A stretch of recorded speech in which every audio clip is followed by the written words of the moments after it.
भगवान समझ गए ये तो बहुत पढ़ा लिखा मालूम पड़ता है। ऐसे ऐसे तर्क किए कि भगवान मुस्कुरा पड़े। भगवान से बहस करने वाले 3 भक्त हुए हैं, काली, बाली, बली। तो काली की कथा सुन ही रहे हैं, बाली की कथा रामचरितमानस में प्रसिद्ध है और बली की कथा तो आप सुन ही चुके हैं। काली नांग ने तर्क जब दिया तो भगवान मुस्कुरा के बोले, काली नांग तेरी बात हमने सुन ली, अब हमारी बात तू ध्यान से सुन। कहो सरकार।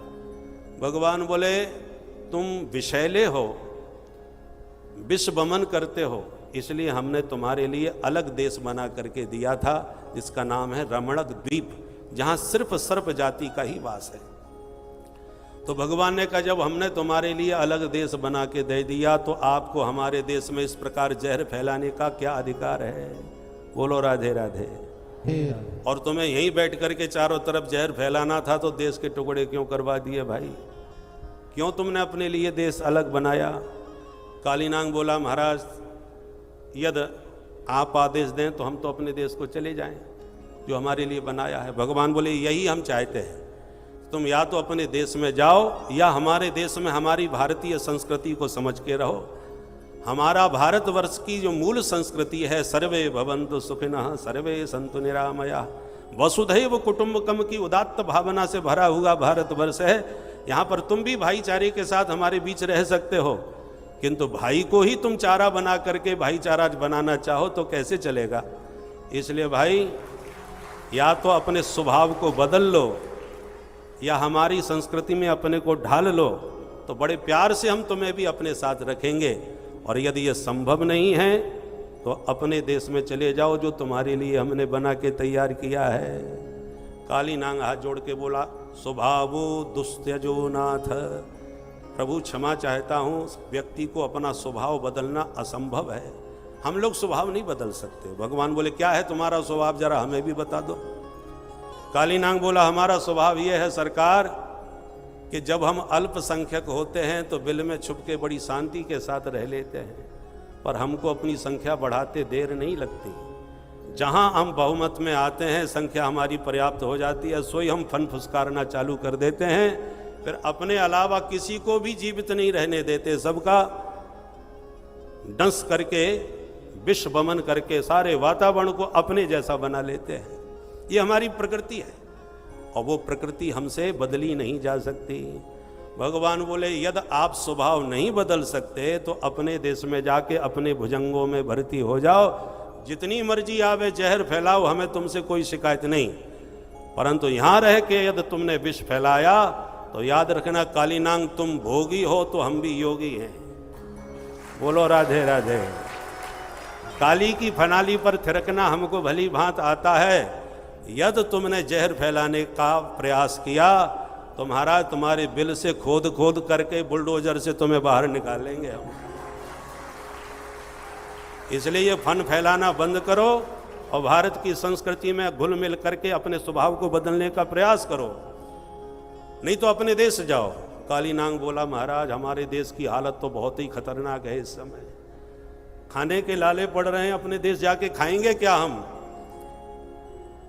इसलिए अपने देश तो जा नहीं सकते, और गलती से हम चले भी जाएं तो सबसे खतरनाक आपका ये गरुड़ है, इससे क्या डर है? बोले, महाराज हमारे देश का कोई नाग आकर के 2-4 लोगों को यहाँ डस के चला जाए तो तुम्हारा गरुड़ वहाँ जा करके 4 की जगह 40 को अपना आहार बना जाता है। बड़ा खतरनाक है महाराज, कभी ऊपर से उड़ के पहुँच जाता है, कभी झाड़ियों में से छुप के पहुँच जाता है, ये कब किसको शिकार कर ले पता नहीं चलता। इसलिए हम अपने देश में नहीं जाने की स्थिति में हैं। भगवान बोले, स्वभाव भी बदलना नहीं चाहते और देश भी जाना नहीं चाहते, ऐसे तो काम नहीं चलेगा।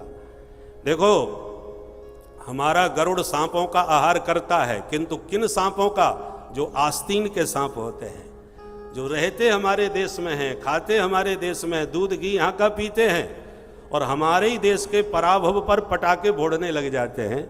इस प्रकार से हमारे देश के साथ जो गद्दारी करते हैं, उन राष्ट्रद्रोही सांपों को, जो आस्तीन के सांप हैं, हमारा गरुड़ उनको खोद खोद करके बाहर निकालता है, जो कहीं नहीं छुप सकते। और यदि आप प्रेम के साथ रहो तो याद रखो काली नांग, यदि तुम श्रद्धा पूर्वक राष्ट्रभक्ति के साथ रहोगे इस देश में, तो हम तुम्हें राष्ट्रपति बनाने को भी तैयार हैं, तुम्हारा स्वागत हृदय से करते हैं। परंतु यदि राष्ट्र की गतिविधि में कोई तुमने किसी प्रकार से राष्ट्रद्रोहिता का कार्य किया, तो हमारा गरुड़ तुम्हें कभी छोड़ने वाला नहीं है, चाहे जान छुप जाना।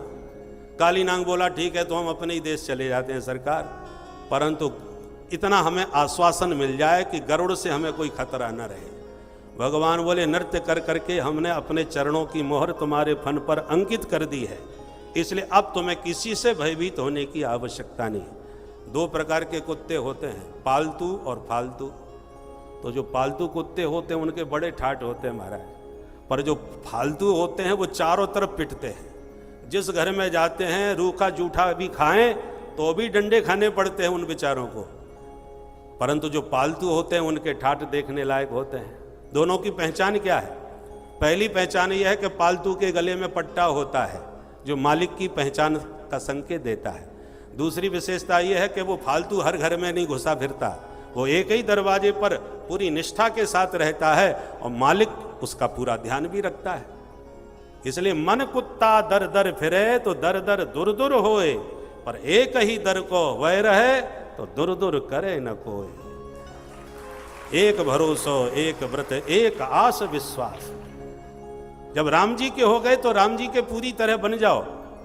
बाकी ऐसा नहीं कि बेटा नहीं हुआ तो कहीं भी चादर चढ़ाने पहुंच गए, ऐसा नहीं। एक निष्ठ होना चाहिए, आदर सबका करना चाहिए, आदर सम्मान सबका करो, पर निष्ठा समर्पण एक में ही करो। एक पतिव्रता नारी जैसे पति को ही सर्वस्व समर्पण करती है, पर पति के नाते से अपने सास ससुर देवर जेठ सबका घर में आदर सम्मान करती है। कितने तो ससुर होते हैं, सगा ससुर अलग, फिर चचिया ससुर, ककिया ससुर, फपुआ ससुर, मम्मी अब ससुर, कितने ससुर होते हैं। सबका यथा योग्य आदर सम्मान करके पति को पूर्ण समर्पण करती है। ऐसी इष्ट के प्रति पूर्ण समर्पण होना चाहिए, पर आदर सम्मान सबका करना चाहिए। सब जगह इधर फालतू भटकोगे तो फालतू कुत्तों की तरह पिटोगे। हमारे सनातन धर्म की जो पहचान है, आगे से कोई देखे तो कोई ऊर्ध्व पुण्य आदि की पहचान से पता चले कोई हिंदू आ रहा है, पीछे से कोई देखे तो सिखा आदि के द्वारा पता चला कि कोई जा रहा है। कुछ तो पहचान अपने जीवन में ऐसी होनी चाहिए जिससे जो भी देखो, पुलिस में कोई भर्ती होगा तो वर्दी से पता चल जाएगा कि पुलिस वाला है, कि डॉक्टर है, कि वकील है। सबकी एक पोशाक होती है, पर हम सनातनियों की भी पोशाक कुछ होना चाहिए कि नहीं। इस प्रकार से भगवान कहते हैं मेरे चरण चिन्ह तुम्हारे माथे पर अंकित हो गए हैं, अब तुम परम वैष्णव बन गए हो, इसलिए किसी से डरने की आवश्यकता नहीं। बस विष मुक्त हो करके शांति से यहाँ से अपने देश चले जाओ। तो प्रणाम करके काली नांग सपरिवार अपने रमणक द्वीप को प्रस्थान कर गया। बोल काली मर्दन भगवान की।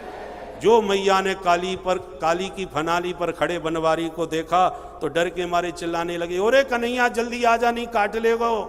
कन्हैया मुस्कुरा के बोले मैया बिल्कुल मत घबराइए, काउए ना काटबे बारो, अब तो मेरो चेला बन गयो।